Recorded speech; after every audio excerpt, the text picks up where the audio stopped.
The moment I knew my marriage was a lie, I was standing in my own kitchen at 3 in the morning, holding a phone that didn't belong to me. The screen was still glowing, and the text messages I had just read were burning themselves into my memory with the kind of clarity that only comes when your entire world is collapsing around you. I remember my hands were shaking so badly that I almost dropped the phone. I remember the taste of copper in my mouth because I had been biting down on my tongue without realizing it, and I remember thinking that the woman sleeping peacefully upstairs, the woman I had loved for 12 years, the woman I had trusted with every secret I had ever buried, was not the person I thought she was. She never had been. My name is Marcus Webb, and I'm going to tell you how my wife systematically destroyed my life using my own words, my own confessions, my own vulnerabilities against me. I am going to tell you how she weaponized my trust.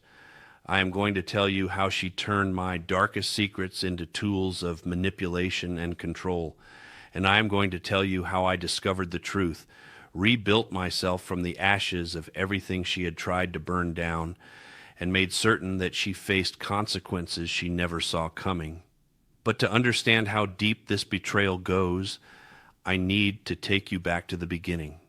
I need you to understand who I was before Claire, what I had survived, and exactly what I gave her when I opened myself up completely. Only then will you understand why what she did was so devastating and why my response was so deliberate. I grew up in a small town in Ohio called Millbrook, the kind of place where everyone knows your business and nobody forgets your mistakes. My father was a man named Richard Webb, and for the first 14 years of my life, he was my hero. He worked at the local manufacturing plant, coached my little league team, and seemed like the most solid, dependable man in the world. My mother, Patricia, was a school secretary who made the best apple pie in 3 counties and sang in the church choir every Sunday. We were not wealthy by any means, but we were comfortable, and more importantly, we were happy. At least that is what I believed. Everything changed on a Tuesday in November when I was 14 years old. I came home from school to find 2 police cars parked in our driveway and my mother sitting on the front porch steps, crying in a way I had never seen before. The sound she was making was not quite human. It was the sound of someone whose soul had been torn in half. I dropped my backpack and ran to her, and she grabbed me and held me so tight I could barely breathe.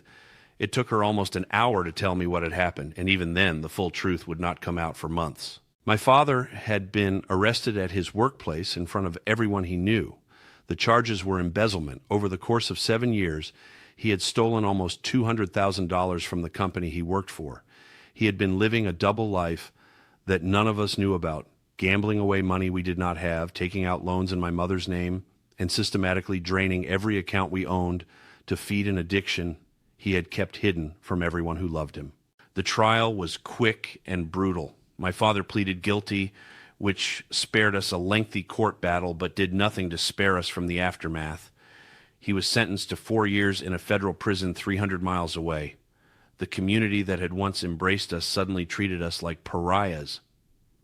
My mother lost her job at the school because parents complained about having the wife of a convicted felon working so close to their children. We lost our house within 6 months. We lost our car. We lost every friend we had ever known.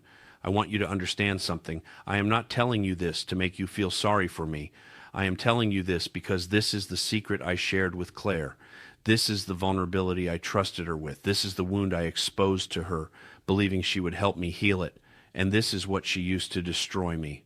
We moved to a tiny apartment in Columbus, and my mother worked 2 jobs just to keep the lights on. I got a job at 16 working at a grocery store after school, and every penny I made went toward helping her pay the bills.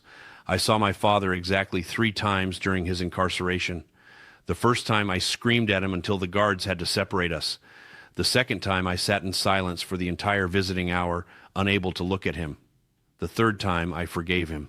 Not because he deserved it, but because carrying that hatred was destroying me from the inside out. My father was released when I was 18, but by then, the damage was done. He moved to Florida to live with a cousin and start over. My mother stayed in Columbus. They never divorced, but they never reconciled either. They just existed in separate orbits, 2 people who had once built a life together, now drifting through space alone. I watched all of this happen and I made a promise to myself. I would never be my father. I would never lie to the people who trusted me. I would never build a life on secrets and deception. I would be honest, even when honesty was painful, even when it cost me something. I would be the man he should have been. I worked my way through community college, then transferred to Ohio State on a scholarship.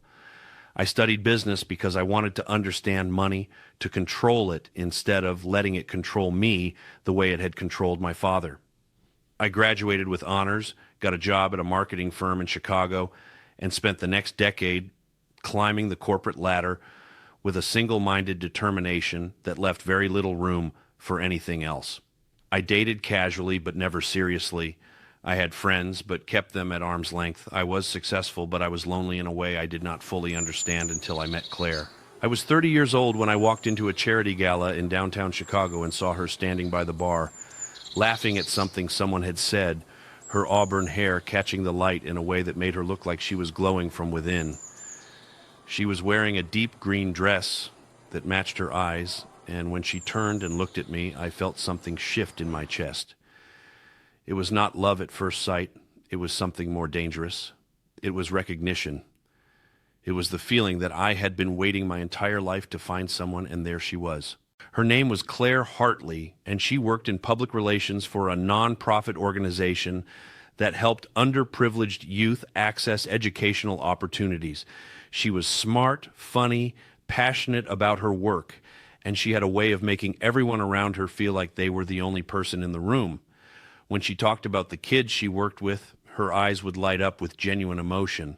When she laughed, it was the kind of laugh that made you want to say, whatever it took to hear it again. She was everything I never knew I was looking for.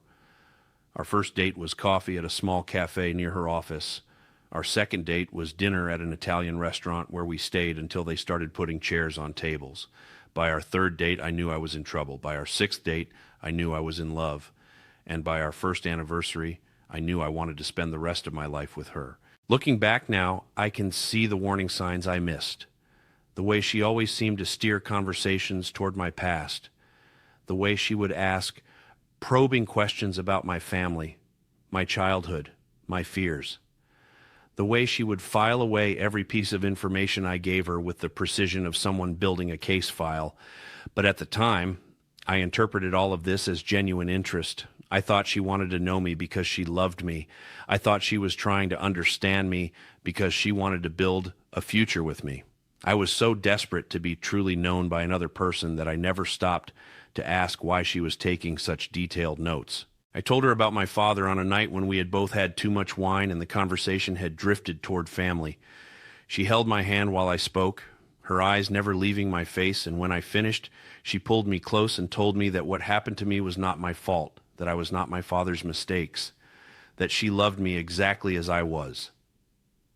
I cried that night for the first time in years, and I thought I had finally found my person. I thought I had finally found someone I could trust completely. Over the years, I shared everything with her. I told her about my mother's depression, about the years she spent barely functioning, about the guilt I still carried for not being able to save her from her own sadness. I told her about my own struggles with anxiety, about the panic attacks I used to have in college, about the therapist I had seen for 3 years who helped me learn to manage my fear of abandonment. I told her about the business mistakes I had made early in my career, about the mentor who had taken credit for my work and nearly derailed my trajectory, about the lawsuit I had been involved in that had been settled out of court and sealed under a confidentiality agreement. I told her about the money. This is important. This is the secret that would become her most devastating weapon.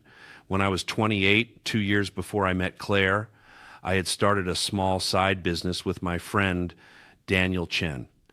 We created a digital marketing consultancy that specialized in helping small businesses build their online presence. We worked nights and weekends, pouring every spare dollar we had into the company. Within 3 years, the business had grown exponentially. By the time I married Claire, Daniel and I were equal partners in a firm worth several $1,000,000. But the road to that success had not been smooth. In the early days when we were struggling to stay afloat, I had made a decision that I deeply regretted. We were about to lose a major client because we could not deliver on a promise we had made. In desperation, I had exaggerated some of our metrics in a presentation. I did not outright lie, but I presented information in a way that was misleading. The client stayed, and that contract saved our company. But the guilt of that deception had haunted me for years.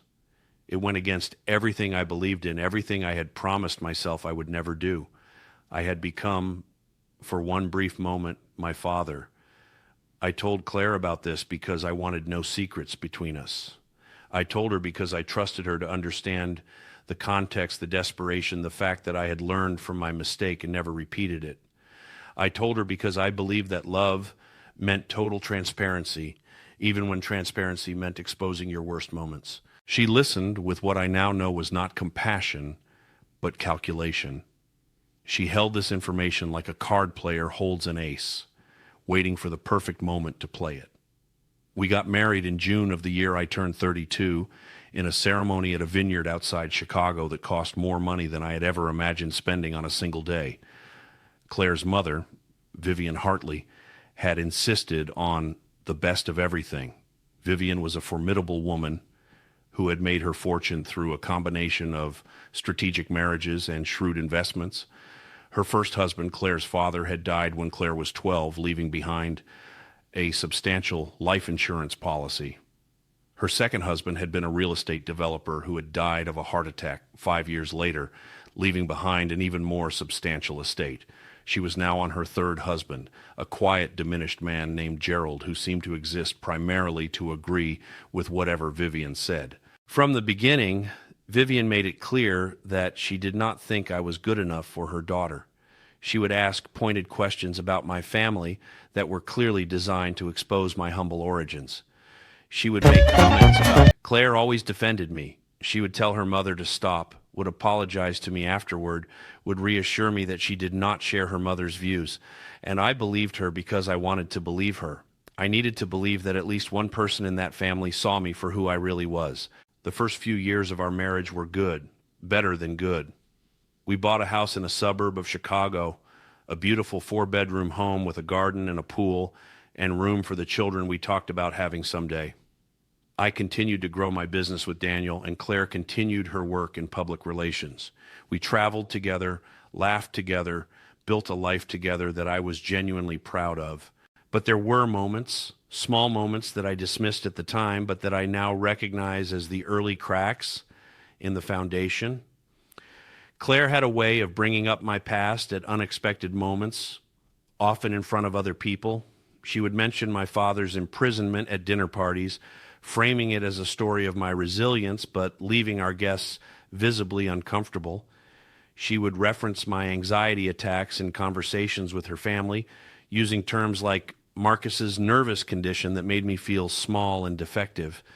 She would remind me of the business mistake I had made, usually when I was about to make a decision she disagreed with, suggesting that my judgment could not be trusted. Each time she would apologize afterward. Each time she would explain that she had not meant it the way it sounded. Each time I would forgive her because I loved her and because the alternative was to believe that she was doing it on purpose, and believing that was too painful to consider. The shift happened gradually. It was not a single moment, but a slow accumulation of changes that I only recognized in hindsight. Claire became more interested in my business dealings. She started asking detailed questions about our clients, our contracts, our financial projections. She wanted to know about every meeting I had with Daniel, every decision we made, every opportunity we were pursuing. At first, I was flattered by her interest. I thought she was finally engaging with my work, finally seeing it as something worth understanding. I did not realize that she was gathering intelligence. I did not realize that every piece of information I gave her was being filed away, cataloged, prepared for eventual deployment. She also became closer to Daniel's wife, Michelle. They would have lunch together, go shopping together, share confidences that I assumed were the normal intimacies of friendship. It was not until much later that I learned what Claire was actually doing during those outings. She was extracting information. She was building relationships that she could leverage. She was laying the groundwork for a plan I could not yet see. The first real sign that something was wrong came when I was 38 years old.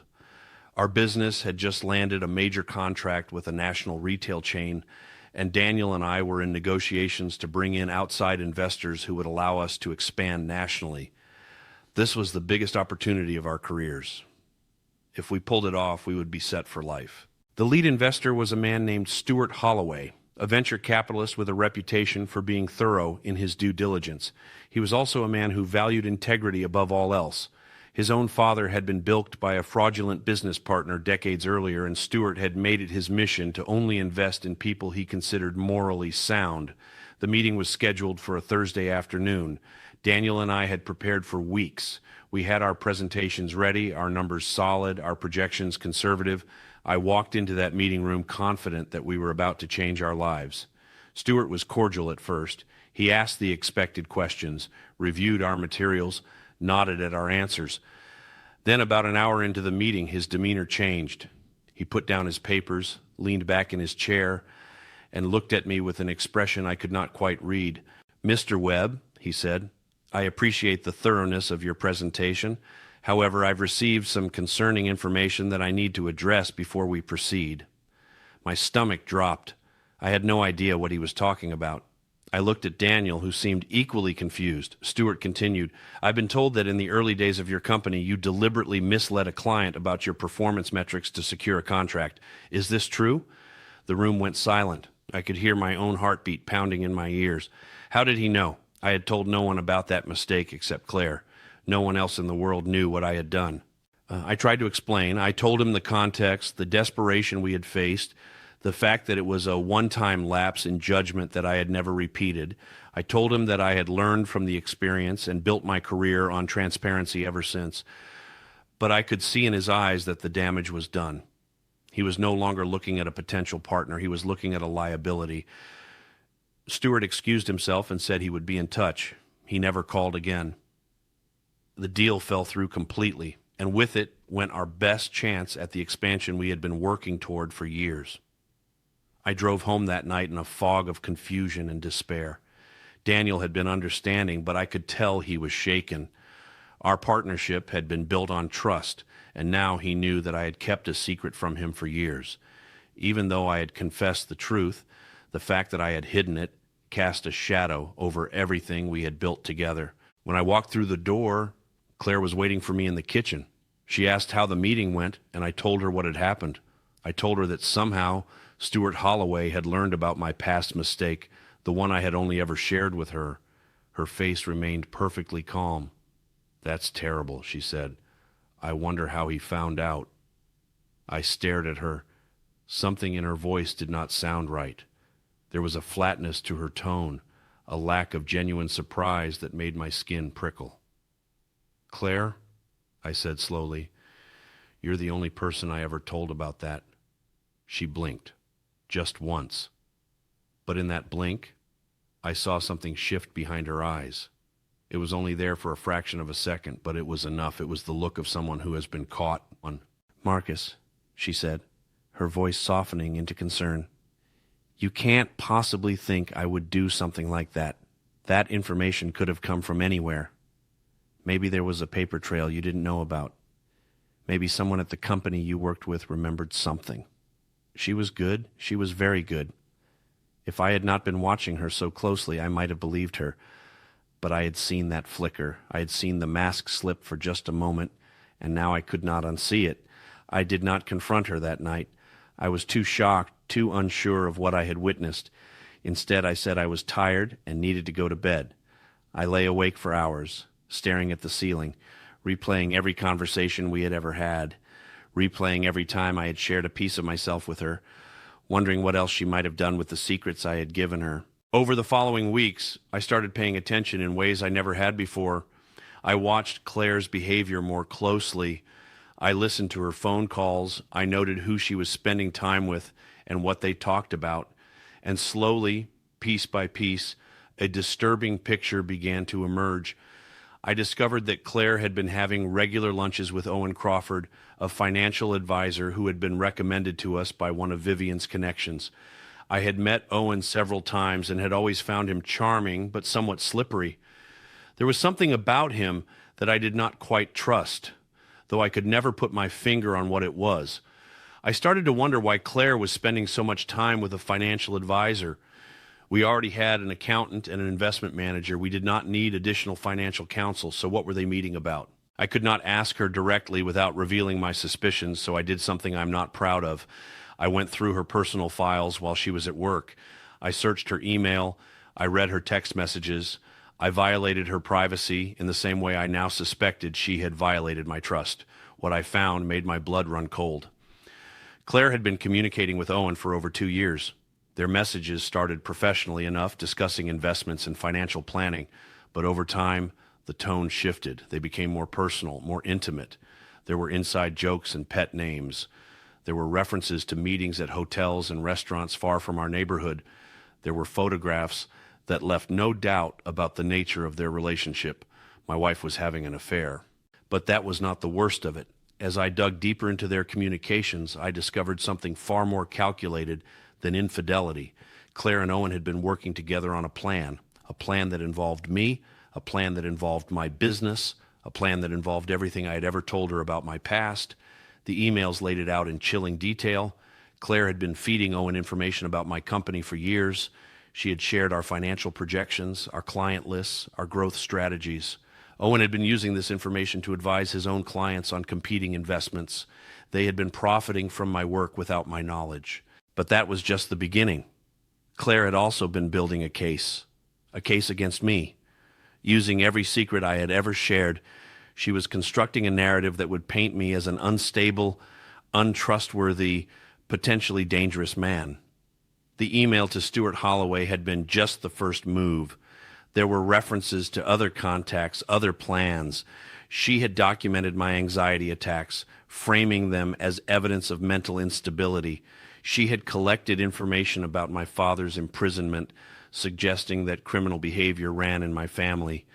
She had kept records of every argument we had ever had, every moment when I had raised my voice or lost my temper, casting herself as a victim of emotional abuse, and she was preparing for divorce. For not just any divorce, a divorce that would leave me with nothing. She had been working with a lawyer, a friend of her mother's, to develop a strategy that would maximize her claim to our shared assets while minimizing what I would receive. She had been moving money into accounts I did not know about. She had been documenting perceived grievances that she could use to argue for a larger settlement. She had been laying the groundwork for a legal battle that I would not see coming. I sat in my home office, surrounded by the evidence of my wife's betrayal, and I felt something shift inside me. The shock gave way to anger. The anger gave way to clarity. I realized that I had two choices. I could confront her now in the heat of my rage and give her warning that I knew what she was doing, or I could be patient, I could be strategic. I could use the same careful, methodical approach that she had used against me. I chose the second option. The months that followed were the most difficult of my life. I had to wake up every morning next to a woman I now knew was my enemy. I had to kiss her goodbye and tell her I loved her, while knowing that every word she said to me was a lie. I had to pretend that nothing had changed while I quietly built my case against her. The first thing I did was consult with a lawyer of my own, not just any lawyer. I found the best divorce attorney in Chicago, a woman named Rebecca Stone, who had a reputation for being ruthless in protecting her clients' interests. I told her everything. I showed her the emails, the texts, the evidence I had gathered. She listened without judgment and then told me exactly what I needed to do. Step one was protecting my business. Claire's information theft could potentially expose my company to legal liability. I needed to document everything she had shared, assess the damage, and take steps to prevent further leaks. This meant bringing Daniel into my confidence, which was a conversation I had been dreading.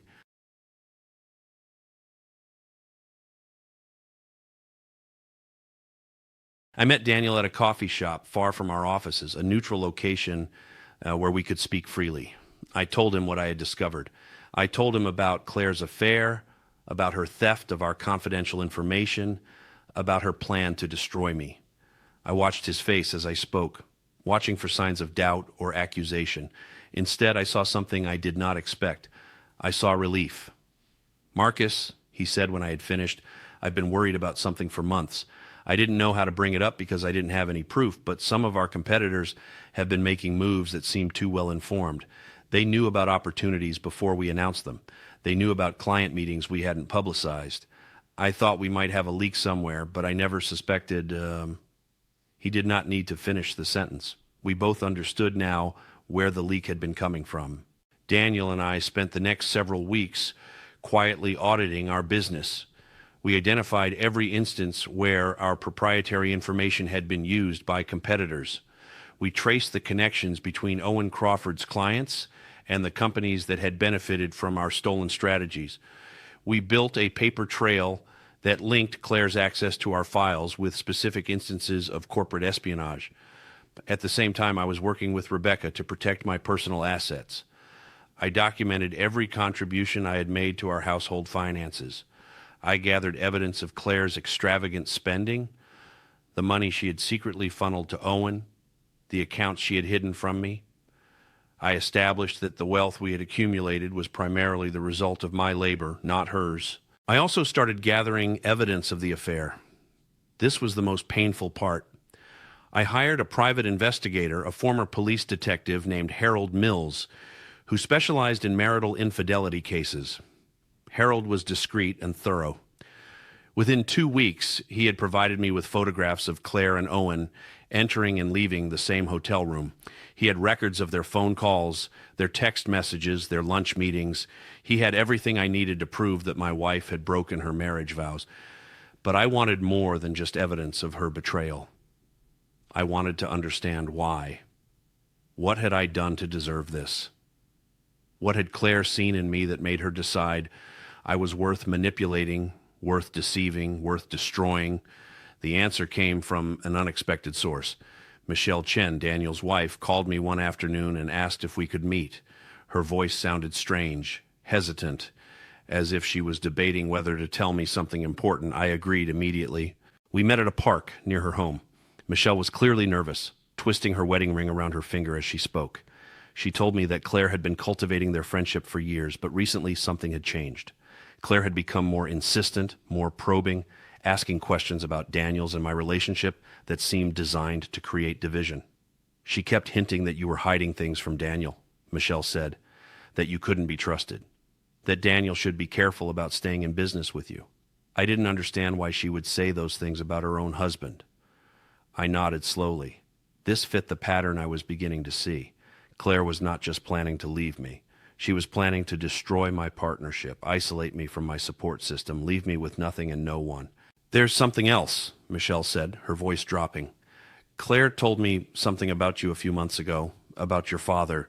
She made it sound like you might be the same as him, like you had the same tendencies. My heart clenched. What exactly did she say? She said you had a history of financial deception, that you had lied to clients and partners, that she was scared you might do something similar to her, to us, to anyone who trusted you. Claire had not just been using my secrets against me in private. She had been planting seeds of doubt with everyone in my life. She had been poisoning my relationships before I even knew there was anything wrong. Michelle, I said carefully, and none of that is true.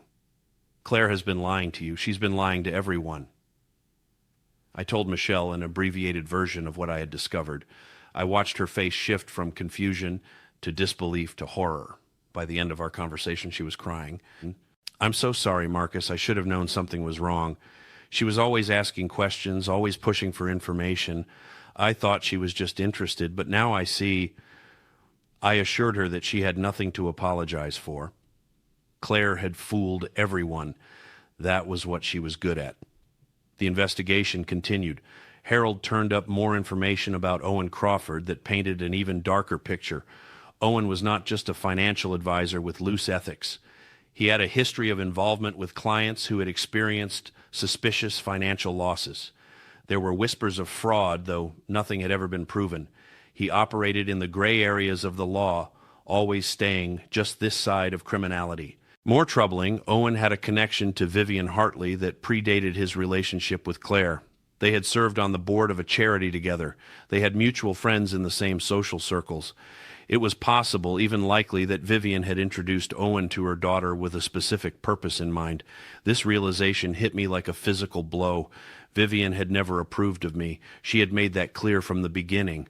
Was it possible that Claire's entire marriage to me had been a long-term strategy orchestrated by her mother? Had I been targeted from the start as a mark, a source of wealth to be extracted and discarded? I could not prove this theory, but it felt true in my gut. Everything about Claire's behavior over the years made more sense if I viewed it through this lens.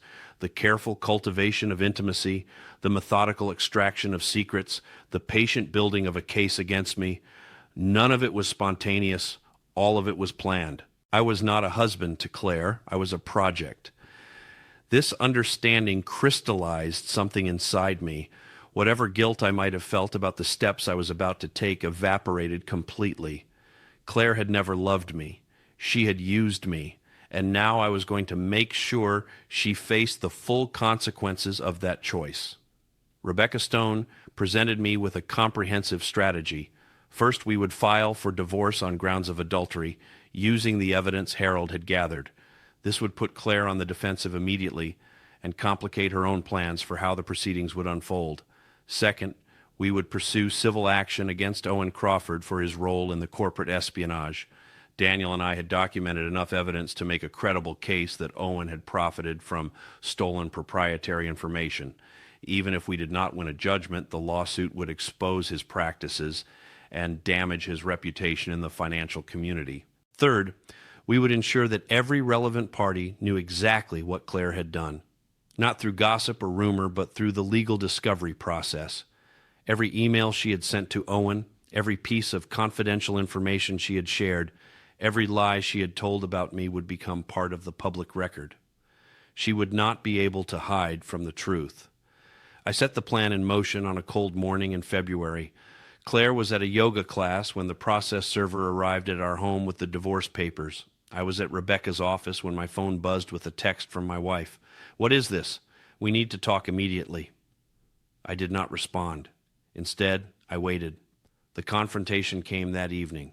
Claire burst through the front door of our home, her face flushed with anger, the divorce papers crumpled in her hand.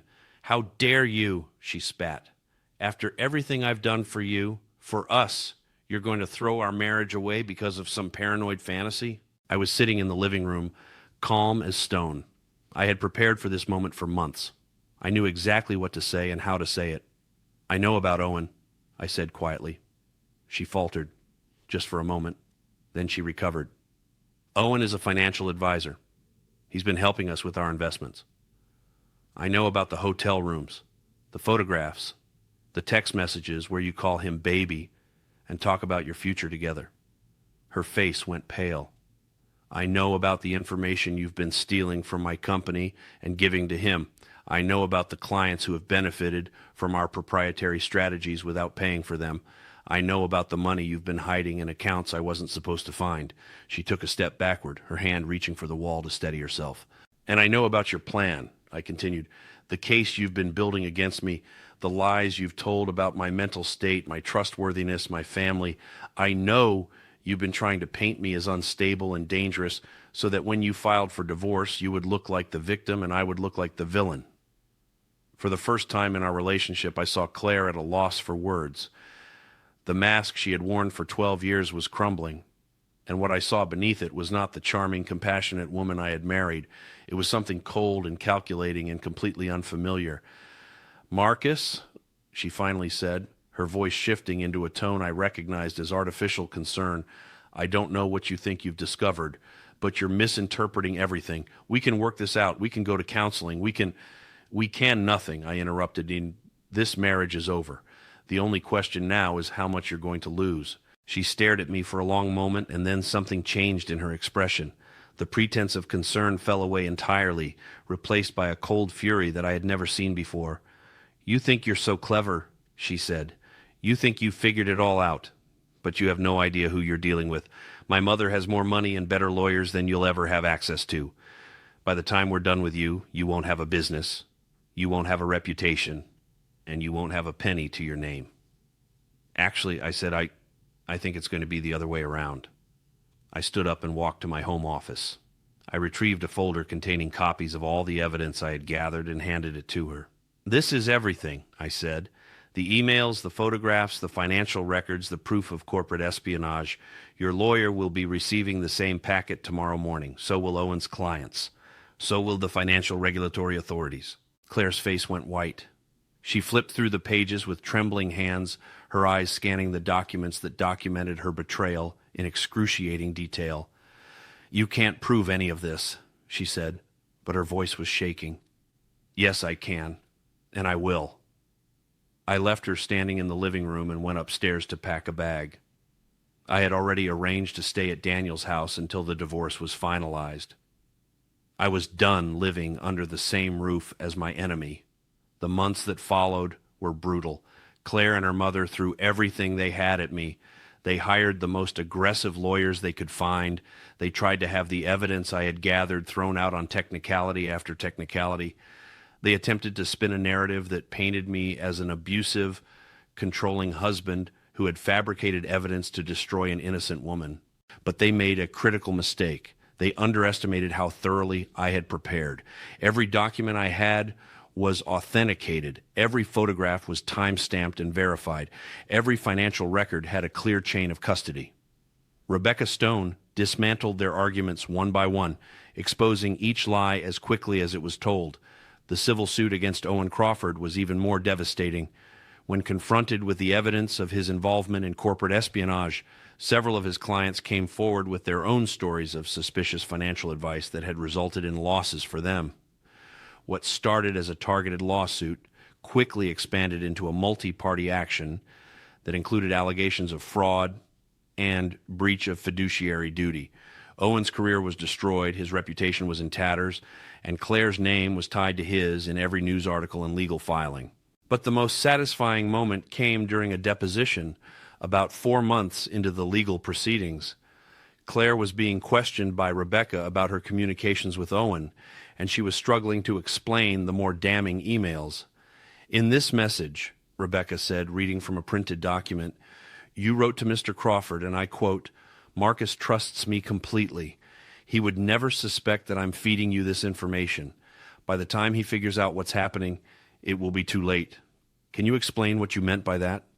Claire sat in silence for a long moment, her face a mask of barely controlled rage. She looked at her lawyer, who shook his head slightly, indicating that she should not answer. "I invoke my Fifth Amendment right," Claire said finally. It was not an admission of guilt, but it was close enough. The words hung in the air like a verdict. As the divorce proceedings continued, more truth came to light. Vivian Hartley, it turned out, had been heavily involved in Claire's scheme from the beginning. Evidence emerged that she had introduced Owen to Claire years before our marriage, with the explicit intention of having him serve as an inside man in any future relationship Claire entered. Vivian viewed her daughter's marriages as business transactions, opportunities to extract wealth from unsuspecting partners. I had not been Claire's first husband, but I was apparently the first one to fight back. This revelation changed the dynamics of the case significantly. Vivian's other connections became scrutinized. Her business dealings, which had always seemed vaguely suspicious, were suddenly subject to much closer examination. Several of her associates began to distance themselves from her, unwilling to be tainted by association. The final divorce settlement was reached on a November afternoon, almost exactly 1 year after I had first discovered Claire's betrayal. The terms were not everything I had hoped for, but they were far better than what she had originally planned for me. I retained full ownership of my share in the business. Claire received a modest settlement, but it was a fraction of what she would have gotten under the scenario she had envisioned. More importantly, she received no share of the business itself, which remained my most valuable asset. But the real victory was not financial. It was reputational. By the time the proceedings were over, everyone in our social and professional circles knew exactly what Claire had done. The emails documenting her schemes had become semi-public through the legal process. Her friends had abandoned her. Her professional contacts had disassociated themselves from her. Even her mother, whose reputation had been damaged by the revelations about her involvement, had begun to keep her distance. Claire and Owen eventually married about 8 months after our divorce was finalized. I heard about it through mutual acquaintances. Apparently, the wedding was a small, quiet affair attended by a handful of people who either did not know their history or did not care. I felt nothing when I heard the news. No jealousy, no anger, no satisfaction, just a dull indifference that told me I had finally moved on. But there was one more chapter to this story, one final twist that I had not anticipated. About a year after my divorce was finalized, I received a phone call from an unfamiliar number. When I answered, a woman's voice identified herself as a journalist for a business publication. She was working on a story about financial fraud in the wealth management industry, and Owen Crawford's name had come up repeatedly in her research. I agreed to meet with her, curious about what she had discovered. Over coffee at a downtown cafe, she told me a story that made my blood run cold. Owen Crawford, it turned out, had not stopped his fraudulent activities after our lawsuit. If anything, he had become more desperate and more reckless. He had been taking money from new clients to pay off older ones, operating what amounted to a Ponzi scheme. When the pandemic hit and the market became volatile, his house of cards had begun to collapse. But that was not the shocking part. The shocking part was who had been helping him. Claire. My ex-wife had become an active participant in Owen's fraudulent operations. She had been recruiting new investors through her social connections, using her charm and credibility to convince wealthy acquaintances to trust Owen with their money. She had been taking a cut of every investment, building a personal fortune that she believed would never be traced back to her. But it had been traced. The journalist had documents. She had testimonies. She had evidence that would soon be turned over to federal investigators. Owen and Claire were both facing potential criminal charges. I sat in that cafe for a long time after the journalist left, processing what I had just heard. Part of me felt vindicated. Claire had continued down the path she had started on years earlier, and now she was facing consequences that went far beyond anything I had imposed. But another part of me felt something unexpected. Sadness. Not for Claire, she had made her choices and she would have to live with them, but for myself? For the years I had wasted believing in a lie, for the trust I had given so freely to someone who had never deserved it, for the man I had been before all of this happened, who had believed that honesty and vulnerability would be rewarded with love. That man was gone now. In his place was someone harder, more cautious, less willing to expose himself to potential pain. I did not know if that was a good thing or a bad thing. It just was. The federal investigation moved quickly. Within 6 months, both Owen and Claire had been indicted on multiple counts of wire fraud and conspiracy. The trial was set for the following spring. I was called as a witness. I spent an afternoon on the stand, recounting my own experience with Claire's deceptions, explaining how she had used my secrets against me, describing the evidence I had uncovered of her early involvement in Owen's schemes. The prosecutor used my testimony to establish a pattern of behavior, demonstrating that Claire's fraudulent activities had not been a recent development, but rather a lifelong approach to relationships and business. Claire sat at the defense table throughout my testimony, her face expressionless. She had aged noticeably in the years since our divorce.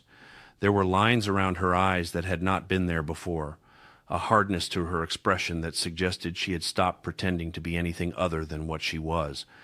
When I looked at her, I no longer saw the beautiful woman I had fallen in love with at a charity gala all those years ago. I saw a stranger. The verdict came after 3 weeks of trial. Owen was found guilty on all counts. Claire was found guilty on 5 of the 7 charges against her. They were both sentenced to federal prison, Owen for 15 years, Claire for 7. The judge, in delivering the sentence, specifically noted the calculated nature of their crimes, the betrayal of trust that had been central to their schemes, and the lack of remorse either defendant had shown throughout the proceedings. I was not in the courtroom when the verdict was read. I had said everything I needed to say, and I saw no reason to be present for the conclusion.